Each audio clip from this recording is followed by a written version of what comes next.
Hai, Assalamualaikum warahmatullahi wabarakatuh dan salam sejahtera. Murid-murid sekalian, hari ini kita akan belajar bab 5 tingkatan 5 berkenaan sebatian karbon.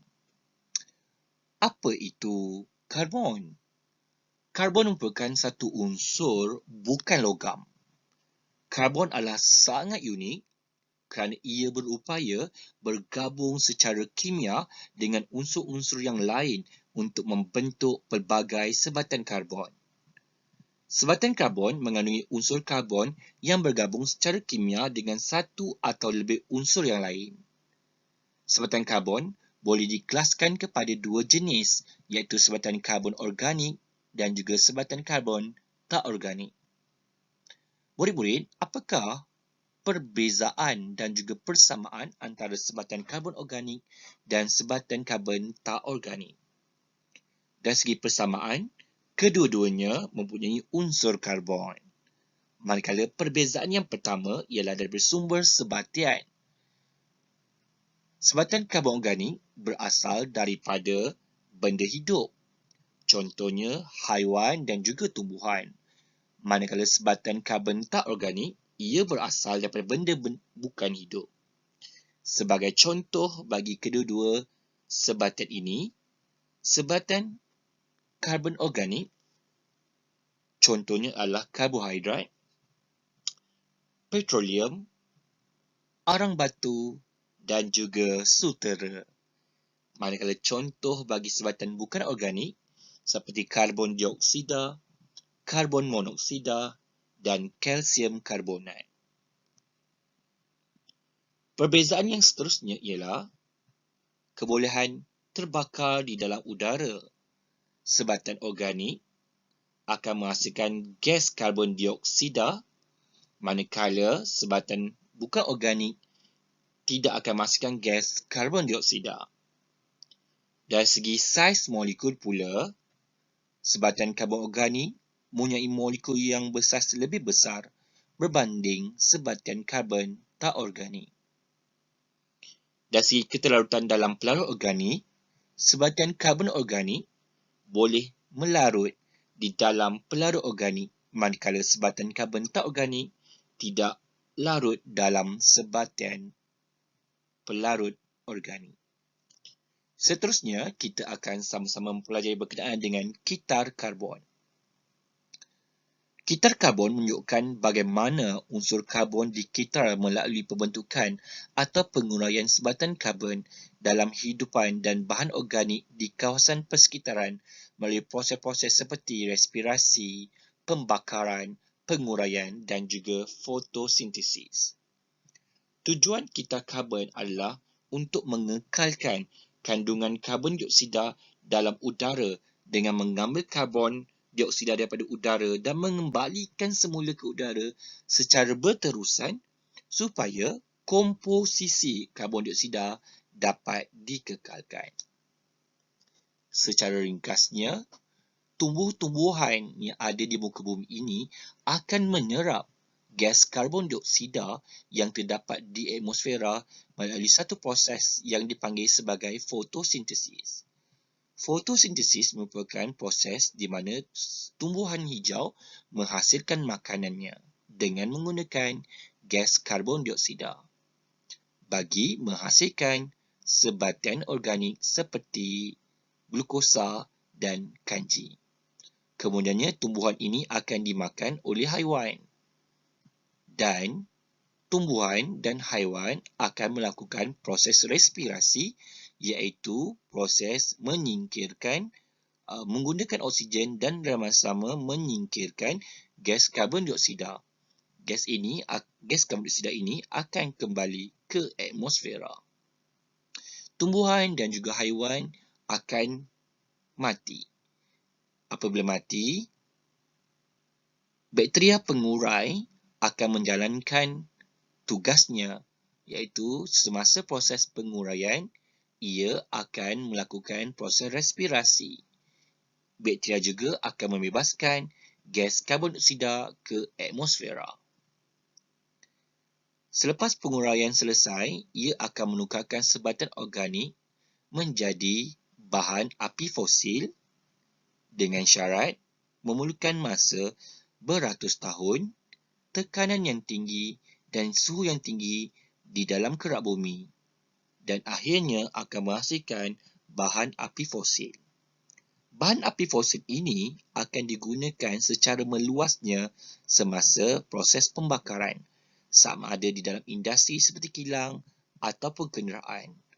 Proses pembakaran ini akan membebaskan gas karbon dioksida ke atmosfera semula. Murid-murid sekalian, seterusnya kita akan mempelajari berkenaan sebatian hidrokarbon. Apa itu hidrokarbon?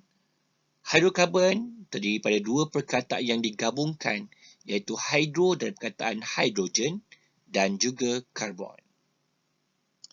Jadi, hidrokarbon ialah sebatian karbon yang mengandungi unsur hidrogen dan karbon sahaja. Sumber hidrokarbon adalah seperti petroleum, gas asli dan juga arang batu. Murid-murid, seterusnya kita akan mempelajari jenis sebatian hidrokarbon. Terdapat dua kumpulan hidrokarbon yang utama, iaitu alkana dan juga alkina. Alkana merupakan sebatian hidrokarbon tepu, manakala alkina merupakan sebatian hidrokarbon tak tepu. Mengapakah alkana merupakan hidrokarbon tepu? Ia kerana ia mempunyai ikatan kovalent tunggal di antara atom karbon dengan atom karbon yang lain. Mudah ceritanya ialah karbon telah penuh, tidak boleh lagi bergabung dengan mana molekul termasuklah hidrogen. Jadi, ia sudah tepu, hidrogen tidak boleh lagi bergabung dengan alkana. Manakala alkina pula merupakan hidrokarbon tak tepu kerana ia mempunyai sekurang-kurangnya satu ikatan kovalen ganda 2 di antara atom karbon dengan atom karbon atau ikatan kovalen ganda 3 di antara karbon dengan atom karbon. Ini menyebabkan karbon masih lagi boleh bergabung dengan mana-mana molekul yang lain atau atom yang lain seperti hidrogen. Apabila diputuskan ikatan kovalen tersebut, ia mampu bergabung dengan unsur hidrogen. Jadi, ia masih belum tepu dan masih boleh bergabung dengan hidrogen. Murid-murid sekalian, penamaan alkana dan juga alkina berdasarkan kepada bilangan karbon. Dan alkana diakhiri dengan perkataan ana dan juga alkina diakhiri dengan perkataan ina. Sebagai contohnya, sekiranya dua karbon, alkana dipanggil sebagai etana, manakala alkina dipanggil etina. Sekiranya tiga karbon, alkana dipanggil sebagai propana, alkina dipanggil sebagai propina. Dan jika terdapat 4 karbon, alkana dikenali sebagai butana, manakala alkina disebut sebagai butina. Murid-murid, seterusnya jom kita mempelajari berkenaan dengan alkohol. Bila kita bercakap berkenaan alkohol, lazimnya akan dikaitkan dengan minuman keras yang mengakibatkan banyak masalah, terutamanya masalah kesihatan. Sebenarnya murid-murid, alkohol ialah sebatian yang mengandungi 3 unsur iaitu karbon, hidrogen dan juga oksigen. Alkohol mempunyai kumpulan berfungsi iaitu kumpulan hidroksil OH dan nama alkohol berakhir dengan OL. Contoh alkohol adalah seperti metanol, etanol, propanol dan butanol. Bagaimana proses penyediaan alkohol? Alkohol dapat disediakan di makmal melalui proses penampaian karbohidrat seperti glukosa, fruktosa dan juga kanji. ia juga boleh dihasilkan melalui industri secara besar-besaran. Proses penapaian melibatkan proses penguraian molekul organik yang besar kepada molekul-molekul yang lebih kecil dengan bantuan enzim yang dihasilkan oleh mikroorganisma seperti yeast. Enzim tersebut dikenali sebagai zymase. Murid-murid, apakah sifat fizik dan juga sifat kimia bagi alkohol? Sifat fizik alkohol seperti tidak mempunyai warna, keadaan cecair pada suhu bilik, berbau wangi dan semakin bertambah bilangan karbon, semakin bertambah takat didih alkohol. Manakala sifat kimia alkohol adalah bahan yang mudah terbakar dan apabila terbakar di dalam udara, ia akan menghasilkan nyalaan biru tanpa jelaga. Pembakaran lengkap etanol akan menghasilkan karbon dioksida dan juga wap air. Murid-murid, alkohol bukan sahaja digunakan untuk menghasilkan minuman keras ataupun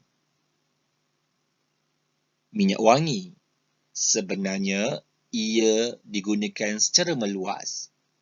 Contohnya dalam penggunaan dalam bidang bahan api, perubatan, kosmetik dan juga industri seperti pelarut untuk varnish dan juga dawat percetakan.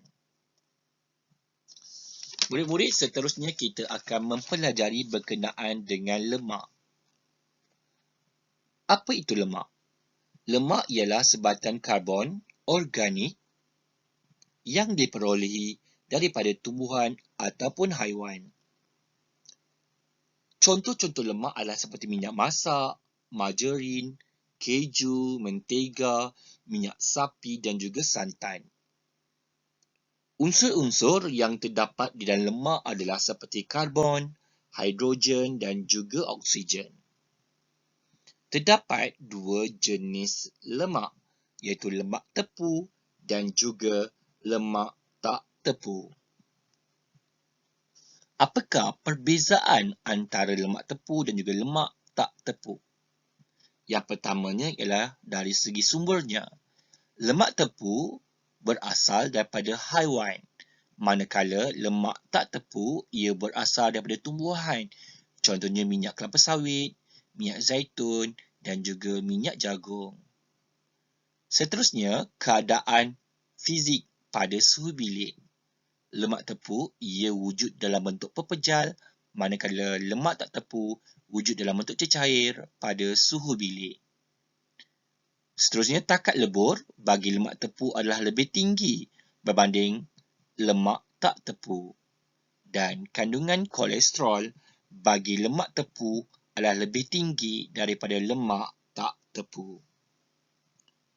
Kesan pengambilan makanan yang mengandungi lemak berlebihan terhadap kesihatan adalah seperti boleh meningkatkan paras kolesterol dalam darah yang menyebabkan kepada penyakit kardiovaskular. Pemendapan kolesterol pada dinding arteri menyebabkan lumen arteri menjadi sempit. Akhirnya, seorang itu akan mengidap penyakit kardiovaskular seperti arteriosklerosis dan juga tekanan darah tinggi.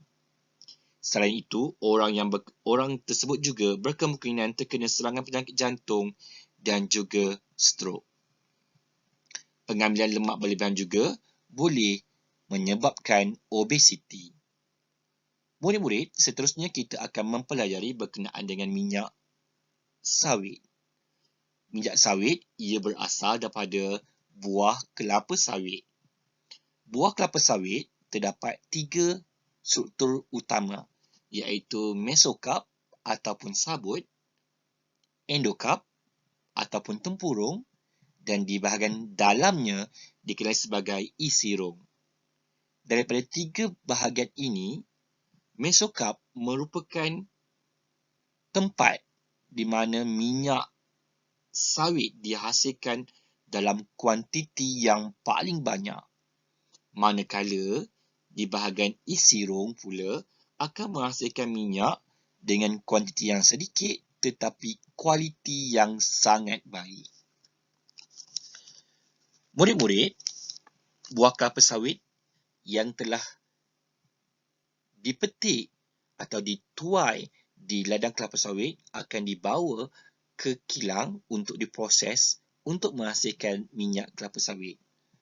Antara proses pengekstrakan minyak kelapa sawit di industri adalah pensterilan, penanggalan, pencernaan, pengekstrakan, penapisan dan juga penulinan. Seterusnya ialah pembuatan sabun. Sabun merupakan garam asid lemak, larutan alkali yang digunakan dalam pembuatan sabun bergantung pada jenis sabun tersebut.